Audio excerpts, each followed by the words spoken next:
Part 1. As a night shift barista in Corner City, Riley Gardner had two top fears. Top fear number 1. Getting robbed at work. The Night Owl Cafe's hours were 10 p.m. to 5 a.m. Top fear number 2. Meeting a villain. She'd never expected both to happen at once. Riley did as she'd been trained. Opened the register, raised her hands, and stepped back. Take it. It's yours. Huh? The scalehead scratched his head, then paused when his fingers felt the bumpy leather of his cowl. Shit. Behind his domino mask, his eyes were bleary and bloodshot. Forgot to change after my shift. Scaleheads worked for Draco Rex, Corner City's most ruthless villain. They dressed like medieval archers, with leather cowls, belts, fingerless gauntlets, and boots specially crafted and dyed to resemble dragon skin. According to rumor, Draco Rex's artisan made each cowl as unique as a retinal scan. You're not robbing me? Riley was confused, because something about his body language or vocal pattern had caused the algorithm to assess this short, gawky scalehead as a threat and forecast her survivability at 48%. Like many people, Riley had a low-level power. Her brain retained an amalgamation, of every fact or skill she ever learned, and constantly ran a computational algorithm, orithome, which extrapolated likely conclusions based on input data. Thus, amalgorithm. The upside was that the amalgorithm was almost never wrong. The downside was that it ran in her subconscious, so she had only average intelligence unless it provided her with a conscious output. Nah, I'm off the clock. The scalehead dropped some change on the counter. I'll take a cinnamon hazelnut mocha non-fat latte, extra whip, extra espresso. Make it iced. Coming right up. He was 0.14 short, but Riley wasn't going to tell him that. The scalehead slumped into a chair and rested his forehead on his arms. She wondered if she could text the GUARD, Global Unified Alliance of Regional Defenders, emergency number without him seeing.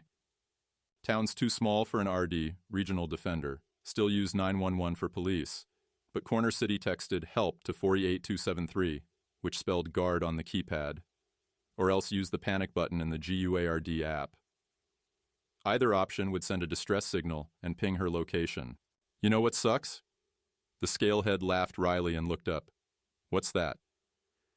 Riley tried to sound casual, as she grabbed the cinnamon near her bag so he wouldn't realize she'd been reaching for her phone. I can't even expense that coffee. No per diem in villainy, and the pay for us rank and files ain't shit. A vein bulged under his clenched jaw. But Draco Rex was the only guy hiring violent convicts after the government canned me from my programming job. I finally started finding hacking gigs, but I can't take them without giving the boss half the cut. And I can't quit, since our retirement plan is... He traced a finger across his throat. I only get out if this job gets me dead, or GUARD locks me up the rest of my life. Or else I'd need to... He paused. Huh, that's an interesting idea. Your coffee's ready. Riley set the cup on the counter and backed away. She didn't like how he was looking her up and down. Riley, huh? He glanced at her name tag. That's one of those names for boys and girls, right?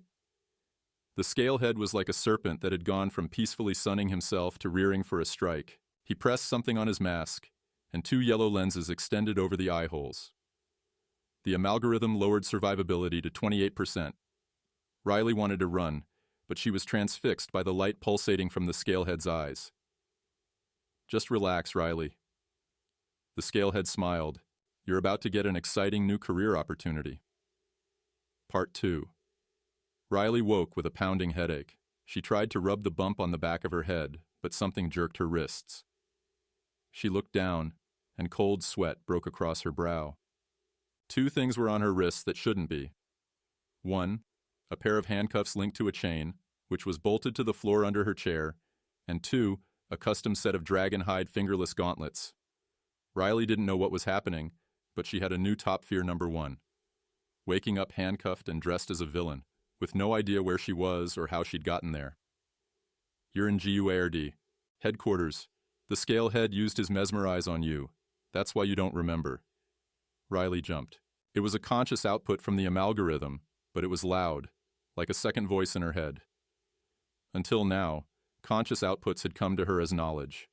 Her brain was like a bingo ball mixer, with data bubbling around inside until a ball popped out for her to read. The amalgorithm continued. Mesmerize are an optical weapon that pulse light to induce an instantaneous hypnotic and suggestible state. Scaleheads use mesmerize to subdue security guards, coerce bank managers into opening vaults, gain access to secure areas, that kind of thing. Since when do you talk? Who are you talking to? A woman's voice spoke from behind, one Riley recognized from news interviews. We swept you for comms, and this room is shielded from telepaths. Blank, Corner City's premier RD, walked into view and stood on the other side of the table in front of Riley. She was holding a manila folder. For 5 seconds, Riley was speechless. Finally, she managed, "Just myself." Riley had learned people didn't like finding out everything they said or did in her presence was recorded and logged in a massive data set. She especially didn't want to annoy a telekinetic RD who already looked angry. Blank isn't telekinetic, the amalgorithm corrected her. She controls the space between objects, not the objects themselves. The fact the amalgorithm was not only talking but also hearing and responding to her thoughts disturbed Riley, but she had bigger problems at the moment. Why am I handcuffed? You don't remember robbing someone at gunpoint this morning? I must have hit you harder than I thought. Blank smirked at Riley's stupefied stare. And before you lie to me about being innocent or mesmerized, or the other things you scaleheads always say, you should know our telepath already scanned you while you were unconscious. That made no sense. A telepath should have seen that she was innocent and mesmerized. Unfortunately, the scalehead implanted memories of working for Draco Rex. They think you're the genuine article. Blank pulled a photo from the folder and laid it on the table. It was a still from security footage which showed a scalehead holding a young man at gunpoint. Geometric dots and lines were superimposed on the image, mapping the cowl pattern. Apparently, the rumors about cowls being unique were true. This is you robbing Riley Gardner before I knocked you out. Blank tapped her finger on the photo. Riley blinked, then mentally rewound and played back the last 3 seconds of conversation. Surely she had heard wrong.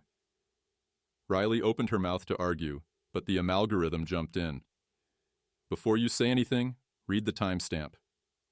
Here's you again. Blank pulled out more security stills with geometric lines. Our software identified you at 4 violent attacks in the last year, including the home invasion at the mayor's mansion. But Riley had stopped listening. For a second, she forgot even to breathe. The timestamp on the first photo, which Blank had said was taken that morning, was dated 3 days after she was attacked. Think it through, the amalgorithm said. The scalehead was a programmer and hacker with knowledge of government systems. He's your approximate age, height, and weight. He had 3 days to break into databases. Your name is unisex, so he only needed to swap in his photo and gender marker on your records. And he got all your accounts and passwords from you while you were mesmerized. Like it or not, he's Riley Gardner now. The amalgorithm was right. If records proved the scalehead was her, nothing she or anyone else could say would change GUARD's mind. But if the scalehead was her, and she had fake scalehead memories and his uniform, then that made her the patsy. This wasn't just an identity switch, it was a setup. She'd been hypnotized to rob the fake Riley Gardner, aka the scalehead, placing her in the cowl that linked her to the other crimes. Then the scalehead had called the RD to arrest her. Draco Rex would think his henchman was in GUARD. Custody, Riley would rot in jail in the scalehead's place, and the scalehead would saunter off with Riley's life. Oh, crap. Riley was going to be in prison for a long, long time. Fortunately for you, Blank flicked her hand, and the cuffs fell open. GUARD has authorized me to make you a deal. Part 3. Riley hovered 1,000 feet above a parking garage. Blank's power pressed her gently from all sides, like she was suspended in a giant gelatin mold. You pull this off, you get immunity. Blank handed Riley her new domino mask. You tip off anyone, I make sure you get a life sentence. Got it. Riley fastened on the mask. She didn't need any scaleheads realizing they didn't recognize her. New top fear number 1. Getting killed, infiltrating a dragon den. Tech support replaced your mesmerize with camera lenses. They won't retract, so say it's broken if anyone asks. I'll be monitoring you with this. Blank held up a tablet. There's an earpiece and microphone wired into your cowl. To avoid compromising you, I won't speak unless needed. The deal was simple. Slip in, clone a hard drive, slip out, deliver the cloned drive to GUAird, and go free. Once that was done, she could worry about getting her life back. Riley pulled the cowl over her head. Let's get this over with. Part 4. According to GUAird's intelligence, the garage elevator would take Riley to a secret sub-basement, where an adjoining tunnel would lead to a private elevator under a nearby office building. The first 6 floors were legitimate businesses, but the 7th was a rumored dragon den. GUAird believed the hard drive would lead them to the other dens and ultimately to Draco Rex. Riley stepped onto the first elevator and looked at the button panel. It listed floors 1 through 4, no sub-basement. Give it a second, the camera will scan your cowl. Sure enough, the elevator lurched into motion on its own. That had been lucky. Too lucky. The amalgorithm could, 1, recall necessary information, like about the mesmerize and blank's powers, and 2, extrapolate conclusions based on data and sensory input, like reading the scalehead's threat level or realizing their identities were switched. It did not make educated guesses without having received input from her. Come to think of it, how had the amalgorithm known about the implanted memories when she didn't? And its explanation about the identity switch, it had talked like it knew, not like it had computed a probable scenario. Mesmerize put the conscious mind to sleep, not the subconscious mind. The amalgorithm supplied. I watched the scalehead perform the necessary tasks to assume your identity. He also provided me with several detailed trainings on his job, co-workers, and building access and layouts to fool GUAird's telepath. This mission is doable so long as you follow my lead. Okay, that explained how it knew some things. It did not explain how the amalgorithm could hear her side of the brain, or why it had a voice now. The amalgorithm heard this line of inquiry too. Mesmerize are designed to hypnotize the victim for 1 hour. You were mesmerized for approximately 36 hours. The scalehead put his mask on you and used a previously unknown reverse camera mesmerize function to keep you continuously hypnotized. He did this to prevent your escape, but he also thought this would permanently alter your mind to believe you were truly a scalehead, which would have made his deception perfect. Theoretically, it would have worked on a normal person, but I shielded your consciousness from damage. However, this prolonged exposure still resulted in side effects. Riley waited for the amalgorithm to go on. She wanted to ask, but Blank wouldn't appreciate hearing her question her own sanity mid-mission. You have no lasting physical damage, but my processes and your conscious thoughts are now permanently entangled. This is why we can communicate now, versus merely exchanging inputs and outputs. It's an adjustment for me, too. Riley was so stunned she nearly walked smack into the next elevator's doors. Fortunately, they opened automatically in time. She pressed the only button in the elevator, which would take her directly to the dragon's den on the 7th floor. Riley thought her new top fear number 2. The unknown ramifications of her power being permanently altered by a mind control device. Yet again, both top fears were happening at once. Part 5.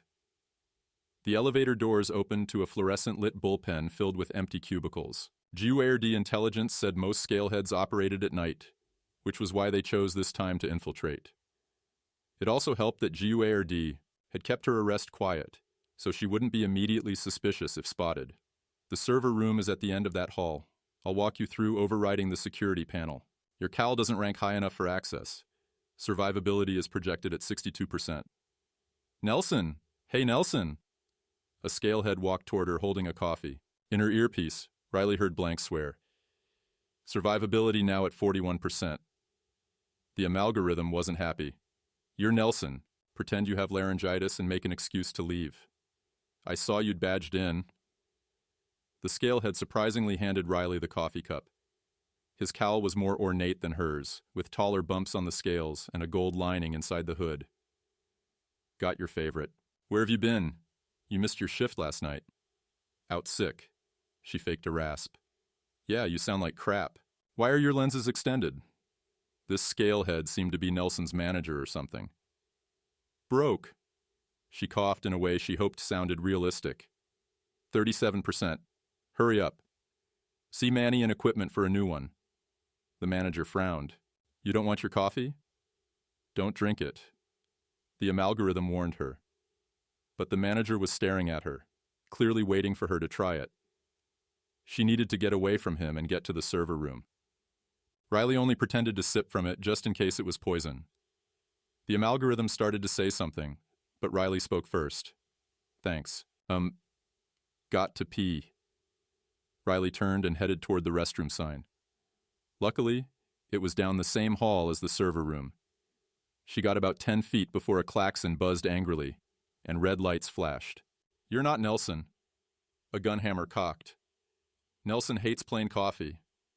I did try to warn you. Also, I didn't say anything earlier so you wouldn't panic. But since survivability is 2%, you may as well know that's Draco Rex.